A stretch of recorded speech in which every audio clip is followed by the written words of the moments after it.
Rebonsoir et re-bienvenue dans Soir d'Info qui reçoit un habitué de la maison, n'est-ce pas? Serigne Mbacké Ndiaye, président du parti CLP, Convergence libérale et patriotique. Bonsoir Monsieur Ndiaye. Bonsoir Sarah. Alors avec vous, nous allons discuter naturellement de l'actualité politique. Alors à la une de cette actualité, l'exécutif sénégalais qui, vous le savez, a vraiment fait les chauds gras de la presse cette semaine à l'issue de nominations polémiques largement commentées par l'opinion publique. Alors pour certains, pas de rupture, les mêmes pratiques sont exercées par l'actuel régime. Pour d'autres, pas de débat tant que les personnes nommées font montre de compétence. Quel avis avez-vous sur ce débat? Vous savez, d'abord je salue les téléspectateurs, je vous remercie pour l'invitation qui m'a été adressée. Je pense que si nous avons aujourd'hui tout ce débat, c'est parce que ceux qui sont aujourd'hui au pouvoir avaient un discours véritablement différent de leur pratique d'aujourd'hui. Moi j'ai l'habitude de dire que je n'ai pratiquement pas de problème par rapport à ces questions-là. Et je dis pourquoi.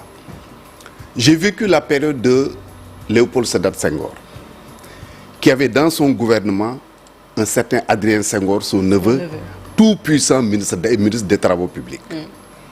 Avec le président Abdou Diouf, nous avions également dans son gouvernement son jeune frère, tout puissant ministre Maguette Diouf. Avec le président Abdoulaye Wade, nous avons vécu la même situation. Avec le président Macky Sall, moins, il faut le dire, parce que c'est vrai qu'il y a eu son gendre, son beau-frère. On avait beaucoup parlé de son frère, Aliou Sall. J'avais dit à l'époque d'ailleurs qu'on lui faisait du tort. C'est pas parce que vous êtes le frère du président que vous n'avez pas le droit d'être nommé quelque part. On le voit partout dans le monde, tous les chefs d'État du monde, que ce soit en France, que ce soit aux États-Unis, que ce soit partout, en Chine, partout, on voit ces pratiques-là. Mais nos amis qui sont aujourd'hui au pouvoir ont été rattrapés par le discours. Ils ont longtemps critiqué les régimes précédents en disant qu'il faut la rupture par rapport à ces questions-là. Donc si aujourd'hui, ils commettent les mêmes actes, j'allais même dire plus graves, pour ne pas dire autre chose, mais naturellement, les gens se mettent à les critiquer. Je le comprends parfaitement bien. Mais quel est votre avis sur ce débat? Est-ce que vous pensez, comme certains Sénégalais, qu'il n'y a pas de rupture, tout simplement? Mais il n'y a pas de rupture, effectivement. Est-ce que vous pensez qu'il n'y a pas de débat, que le débat ne mérite pas d'être posé dès lors où les personnes qui ont été nommées sont compétentes? Le débat mérite d'être posé. Je ne dis pas qu'ils ne sont pas compétents, mais personne ne peut dire qu'ils sont compétents. Dans la mesure où, c'est là où j'ai toujours retrouvé Pastef sur le même dossier, parce que moi j'ai toujours préconisé la nomination, la désignation des directeurs et des directeurs généraux suite à un appel à candidature. Ça a toujours été mon discours, ça a toujours été mon combat. Moi je pense que dans un pays sérieux, dans un pays civilisé, dans un pays qui veut aller de l'avant, il faut faire la part des choses. La présidence de la République, donc le gouvernement, c'est l'affaire du président de la République, c'est une affaire exclusivement de confiance. Ça, c'est le champ du président de la République, qu'on appelle le domaine présidentiel. Si vous allez au niveau de l'Assemblée nationale, ça c'est l'affaire du peuple, les représentants du peuple. C'est pourquoi d'ailleurs, par rapport aux élections législatives, moi je préconise la suppression de la liste nationale et l'élection de tous les députés au scrutin uninominal à 2 tours. Peut-être le débat, s'il nous permet, on y reviendra. Parle de l'Assemblée nationale. Maintenant, pour les nominations, il faudrait faire un appel à candidature. Exemple, nous voulons désigner le directeur général du port, mais on lance un appel à candidature. Tous les Sénégalais. Mais Serigne Mbacké Ndiaye, ça fait quand même longtemps que vous êtes dans l'espace politique. On ne vous a jamais, en tout cas, entendu prôner justement le recours à l'appel à candidature. Mais reprenez mes écrits. Pour nommer à des postes quand même. Mais reprenez mes écrits, Sarah. Et d'ailleurs, c'est une des raisons pour lesquelles moi j'ai décidé avec des amis de créer un parti politique. Parce que pendant plus de 10 ans, à l'intérieur de nos partis, nous nous sommes battus. Par exemple, pour vous donner sur les élections législatives, c'est en 1993 que j'ai écrit pour la première fois dans le journal Walfadjri qu'il faudrait supprimer les listes nationales et élire tous les députés au scrutin uninominal à deux tours. En 1993 déjà. Mais quand vous êtes dans un parti, vous avez des positions que vous défendez, vous n'êtes pas au pouvoir, vous ne dirigez pas le parti, votre point de vue n'est pas majoritaire, vous êtes obligé de vous ranger derrière la majorité. C'est pourquoi, je vous l'ai dit, c'est une des raisons pour lesquelles nous avons décidé de créer notre parti politique et de mettre sur la table nos propositions. Parmi ces propositions-là, il y a justement la désignation des dirigeants, des directeurs généraux et des directeurs suite à un appel à candidature. Alors, c'est pourquoi je dis qu'il y a 3 champs. Le premier champ présidentiel, c'est une question de confiance. Le deuxième champ, qui concerne les législatives, c'est l'affaire du peuple qui doit se faire représenter à l'Assemblée nationale. Le troisième champ, c'est l'affaire des Sénégalais les plus compétents. Parce que si on lance un appel à candidature, tous ceux qui veulent vont soumissionner, vont candidater comme on dit. On désigne 3 à 5 profils pour dire au président de la République, pour respecter la Constitution, qui dit que c'est le président qui nomme à tous les emplois civils et militaires. On dit, monsieur le président, voilà 5 profils, choisissez l'un d'entre eux. Si on le fait, d'abord on règle la question de la compétence, mais on règle également la question de la dépolitisation de notre administration, de nos directions générales. Parce que si moi je suis président, Sarah, je vous nomme directrice de ceci ou de cela, mais naturellement vous faites de la politique pour me soutenir. Mais si c'est la compétence, mais naturellement on se mettra. Maintenant, je l'ai écrit d'ailleurs tout récemment, le nouveau pouvoir, les nouveaux dirigeants du pays avaient le choix. Parce que pour faire un appel à candidature, il y a des organes qu'il faudrait mettre en place.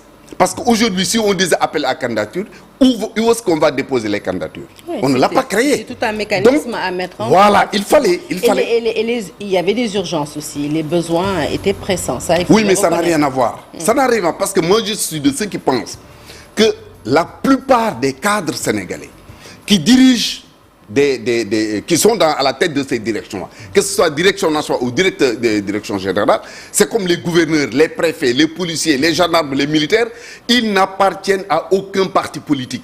Ils ne sont avec aucun régime, ils sont pour et avec la République. Donc ce régime avait la possibilité de dire, écoutez, nous allons, c'est une question de volonté politique, hein, en un mois, on peut mettre en place ce mécanisme. Et après avoir mis en place ce mécanisme, maintenant, on lance les appels à candidature. Alors, on dit à ceux qui sont là, mais écoutez, gérez les affaires courantes. Dans 1 mois, dans 2 mois, dans 3 mois, nous aurons l'occasion de faire passer ces mesures. Ils ne l'ont pas fait, c'est un choix délibéré. De choisir ceux qu'ils veulent et de les mettre là où ils veulent. Maintenant, la question qui se pose, vous l'avez souligné tout à l'heure, la question de la compétence, ça, on va apprécier. Parce que quand même, on ne peut pas nommer quelqu'un en poste de responsable, qu'on dise qu'il n'est pas compétent, non. Et je me rappelle la fameuse phrase du ministre d'État Djiboka, paix à son âme, qui disait à diplôme égal, priorité aux militants. Ici, peut-être, on dirait à diplôme égal, je répète la priorité aux militants. Mais pourvu qu'il y ait la compétence, parce que déjà, la première question n'a pas été réglée, ils ont nommé qui ils veulent, sans tenir compte justement de la compétence, enfin, sans passer par l'appel à candidature. Souhaitons croiser le doigt, souhaitons pour que ceux qui sont nommés vraiment soient compétents. C'est tout ce qu'on souhaite pour le pays. Alors, vous étiez déjà en avance sur l'Assemblée nationale. Là, on y vient. Fin ce mercredi des travaux sur la révision du règlement intérieur. Une fois les écueils levés, le Premier ministre Ousmane Sonko pourra enfin tenir sa déclaration de politique générale. Là encore, on constate que des passions se sont déchaînées alors que le règlement intérieur aurait pu être modifié depuis que le poste de Premier ministre a été réhabilité. Finalement, j'ai presque envie de vous demander à qui la faute, hein, et est-ce qu'on n'aurait pas pu éviter ce blocage et pas ricocher toute cette polémique qui s'en est suivie? Mais tout à fait, j'ai dit dans cette affaire que Ousmane Sonko avait raison. J'ai dit, moi, si j'étais à la place de Ousmane Sonko, je ne me présenterais pas devant cette assemblée pour faire ma déclaration politique. D'abord, dans le fond, l'Assemblée ne reconnaît pas le Premier ministre. Parce qu'il n'existe nulle part. Les gens me disent, oui, la Constitution a dit. Oui, la Constitution a dit que le Premier ministre fait sa déclaration de politique générale devant l'Assemblée nationale. Mais il y a des textes qui réglementent cette présence du Premier ministre à l'Assemblée nationale. C'est comme quand on me dit, par exemple, la Constitution prévoit les marches et les manifestations. Oui, mais après les avoir prévues, la Constitution vous renvoie à une loi. C'est la loi 78-02 du 29 janvier 78. Pour les encadrer. Pour les encadrer. Et cette loi vous renvoie à un arrêté, n'est-ce pas, appliqué par le préfet ou le sous-préfet suivant le cas. Donc oui, Ousmane Sonko avait bien raison de ne pas se présenter. Maintenant, il ne faudrait pas que cette question soit passée à perte et profit. Il est inacceptable, dans une démocratie, dans une république, que des députés se permettent de manipuler les textes, de faire de la fraude pour des raisons inavouées. Pourquoi vous parlez de fraude? Mais justement, de fraude, parce qu'on a modifié la Constitution à l'insu de tout le monde. Pardon, le règlement intérieur, à l'insu de beaucoup de Sénégalais. Beaucoup n'étaient pas au courant. Ensuite, quand les nouveaux députés sont venus, on leur a distribué des règlements intérieurs qui se sont révélés être de faux règlements intérieurs. Donc, je dis, il ne faudrait pas passer à perte et profit. Il faut mener une enquête approfondie, situer les responsabilités et punir les coupables. Il est inacceptable qu'à ce niveau de responsabilité, au niveau de l'Assemblée nationale, qu'on se permette de faire du faux et usage de faux, et que voilà, les gens se sont retrouvés parce que les députés ne veulent pas que l'Assemblée soit dissoute, ils veulent préserver leur mandat, les autres veulent que le prochain budget soit voté. Donc vraiment, on règle les questions comme ça, c'est inacceptable. Le procureur s'est autosaisi pour des questions beaucoup moins importantes. C'est quand même assez fort ce que vous dites là, que des députés auraient fait du faux et usage de faux. J'ai pas dit auraient faux, ils ont fait. Ils ont fait du faux. Ils l'ont reconnu, la preuve, vous l'avez dit. Ils sont en train de revoir le règlement intérieur. C'est parce que quelque part, et ils l'ont reconnu, ils avaient soutiré quelques articles du règlement intérieur, ce qui est inacceptable. Donc, à mon avis, une enquête doit être ouverte, les responsabilités situées et des sanctions prises. C'est ça qu'il faudrait. On ne peut pas, dans une république, dans un pays sérieux, dire que oui, ils se sont retrouvés, ils ont discuté, maintenant on passe à autre chose. Ça, je ne pense pas qu'il faille le faire.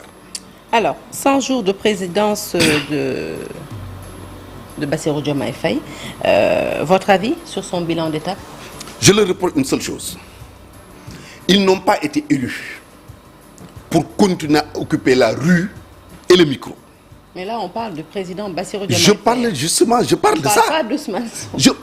Qui vous a dit que je parle d'Ousmane Sonko? Vous l'accusez déjà? Non, je ne l'accuse pas, mais je veux dire, c'est le premier ministre qu'on a vu sortir. Le président, il était au Palais de la République, je veux dire, il a tenu son face-à-face, son entretien avec la presse. Nous n'avons pas nommé un premier, nous avons élu un président.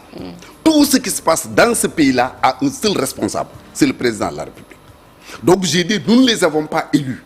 Parce que moi, je n'ai pas voté pour Bassirou Diomaye Faye, j'ai voté pour Amadou Ba. Mais si les Sénégalais décident de porter Bassirou Diomaye Faye à la tête de ce pays, Bassirou Diomaye Faye est mon président. Nous ne l'avons pas élu pour occuper la rue. Nous ne l'avons pas élu pour des invectives. Nous ne l'avons pas élu pour nous dire Macky Sall avait fauté, Abdou Fall avait fait... Alors, c'est intéressant que vous disiez cela, je parle du président, vous me dites nous ne l'avons pas élu pour... et vous faites un parallèle avec son premier ministre, donc on sent un peu la dualité. Non, il n'y a pas de dualité. Dans vos propos. Non, pas du tout, pas du tout. Moi, j'ai dit, c'est le président qui a été élu. Oui. Tout ce qui s'est fait, c'est sous sa responsabilité. C'est vrai. C'est ça, c'est le président qui est élu. C'est lui qui nomme à tous les emplois civils et militaires. C'est le seul responsable. Donc, sur cette question-là, c'est ça que je leur reproche. Ils n'ont qu'à se taire et travailler. Ils n'ont qu'à chercher à ramener le calme dans ce pays, la sérénité dans ce pays. Parce que la violence verbale appelle toujours la violence physique. Nous n'en avons pas besoin. Et c'est là où je lance un appel, justement cette fois-ci, à Ousmane Sonko, Premier ministre, mais également président du parti PASTEF. Je suis à l'aise pour le faire. Quand il a été poursuivi pour les affaires concernant Adji Sarr, j'ai fait un post sur ma page Facebook. Un poste qui a été largement repris, et je lui disais à l'époque, courage mon petit-fils. Je ne sais pas si vous êtes fautif ou pas. Reste digne dans l'épreuve, quel que soit ce qui arrive, et laissons la justice faire son travail.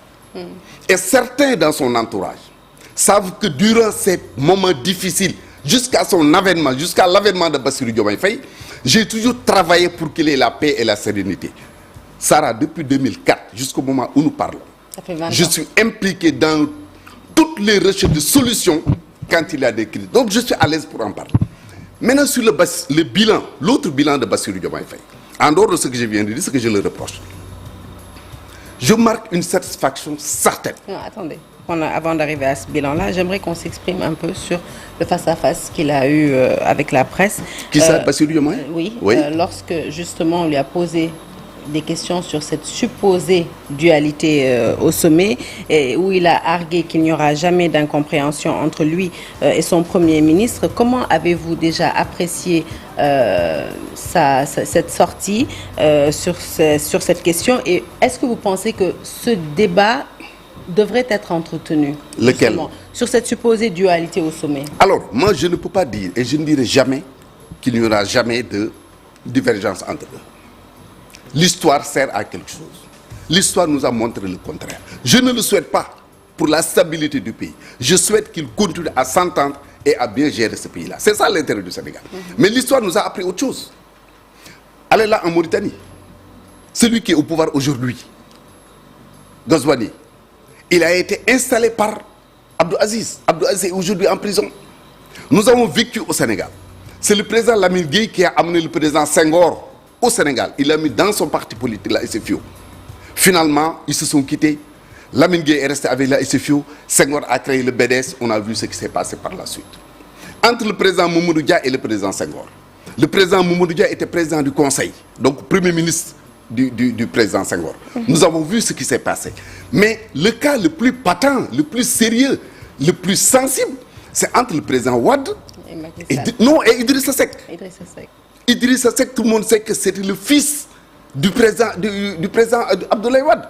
On a vu ce qui s'est passé. On a vu ce qui s'est passé entre le président Macky Sall et le président Abdoulaye Wade. Donc, on ne dit jamais, jamais. Mais je souhaite véritablement qu'ils continuent à pouvoir s'entendre et à bien gouverner ce pays. Maintenant, là où je ne suis pas d'accord sur le discours du président de la République, en parlant de Ousmane Sonko, le président de la République s'est départi de son boubou de président de la République pour porter celui des militants de PASTEF sous la responsabilité, sous les ordres de Ousmane Sonko. Je n'ai pas aimé cette partie du discours. Je n'ai pas aimé également cette partie du discours quand il a dit que oui, le Premier ministre peut aller n'importe où faire sa déclaration politique générale et pour dire que cette assemblée-là peut même être plus efficace, plus compétente, voilà, que l'Assemblée nationale. Il faut qu'on ait du respect. Parce que lui, il a été élu au suffrage universel. Les députés ont été également élus au suffrage universel. Je pense que c'est des écarts de langage, à mon avis. Vraiment... Dû au contexte peut-être de son élection aussi, certainement. Oui, mais attendez. Vous savez, quand vous êtes assis dans le fauteuil de président de la République, vous n'avez plus le droit à certaines erreurs. Vous êtes président de la République. Alors, on va s'arrêter à présent sur les actions posées par le nouveau gouvernement, des actions parmi lesquelles on peut citer la baisse sur les denrées de consommation courante, même s'il y a beaucoup de citoyens qui disent que ce n'est pas une baisse assez significative. On peut parler aussi de la mise à contribution de l'armée lorsqu'il a fallu convoyer les citoyens au niveau de leur terroir pour la Tabaski. Ne serait-ce que sur ces deux mesures, comment les appréciez-vous? Oui, mais vous m'avez interpellé globalement sur le bilan 100 jours. Et j'ai commencé par dire que je suis satisfait. Il faut que je dise pourquoi. Sinon, ça risque d'être interprété. Vous voyez. Alors, je suis satisfait parce que le discours de PASTEF à l'opposition est contraire à ce qui se fait. Et là, je suis d'accord. Aujourd'hui, le gouvernement est revenu sur les normes de la République. C'est normal. Attendez. C'est de bonne guerre. Non, c'est pas de bonne guerre. Parce que le discours, c'était la rupture avec la France. Le discours, c'était sortir du franc CFA. Le discours, c'était de créer une monnaie nationale. Le discours, c'était de dissoudre toutes les institutions qu'on trouvait budgétivores, et ainsi de suite. Dès lors que le président de la République, dans son discours, en analysant, est revenu sur les principes de la République, j'applaudis des deux mains. Et vous, et selon vous, qu'est-ce qui explique ce switch en fait? Mais les réalités du pouvoir. Parce qu'aujourd'hui, vous ne pouvez pas vous lever un beau matin pour dire je vais rompre mes relations avec la France, je vais renvoyer toutes les bases militaires, je vais créer une monnaie nationale, je vais sortir du franc CFA. Ce n'est pas possible. Le Sénégal a toujours eu une très grande démocratie. Depuis le président Senghor jusqu'au moment où nous parlons. Je rappelle que pendant certaines guerres de libération nationale, le Sénégal a soutenu certains pays en donnant même de l'argent. Ça, c'était du temps du président Senghor. Quand le PAIGC était en guerre contre les Portugais, le président Senghor recevait ici, au palais, des émissaires du gouvernement portugais pour faire la médiation. Au moment où il les soutenait financièrement, matériellement et politiquement. Ça a toujours été ainsi. Le Sénégal, depuis 1975, dirige le comité de soutien à l'OLP, aux Nations Unies, jusqu'au moment où nous parlons. Quand le président Abdoulaye Wade est venu au pouvoir, il a élargi le champ en faisant appel au Brésil, à la Chine, à la Turquie, ainsi de suite. Le président Macky Sall s'est engouffré dans cette brèche-là, qu'il a continué également à entrer. C'est ça le Sénégal. Donc on ne peut pas se dire oui, on quitte la France, on quitte ce pour aller. Parce que si vous quittez la France, c'est pour aller avec un autre. Si vous quittez les États-Unis, c'est pour aller avec un autre. Donc sur ces questions-là, je pense qu'ils sont revenus vraiment sur les normes. C'est pourquoi j'étais satisfait de ce qui a été fait, ce qui a été dit par le président. En ce qui concerne les baisses, vous savez, une baisse même d'1 franc, pour moi c'est important, c'est une baisse. Que je salue à sa juste valeur. Et je souhaite qu'on puisse aller de l'avant. Je ne suis pas de ceux qui pensent non, ils n'ont baissé que 15 francs, 10 francs, 20 francs. 15 francs, 10 francs, 20 francs, c'est important. Surtout dans un contexte où le Fonds monétaire international et la Banque mondiale mettent la pression sur le gouvernement pour lever les subventions qui sont faites, par exemple, sur le plan de l'énergie. Donc, c'est des baisses, c'est vrai, même si ce n'est pas très important, c'est des baisses quand même que je salue à leur juste valeur.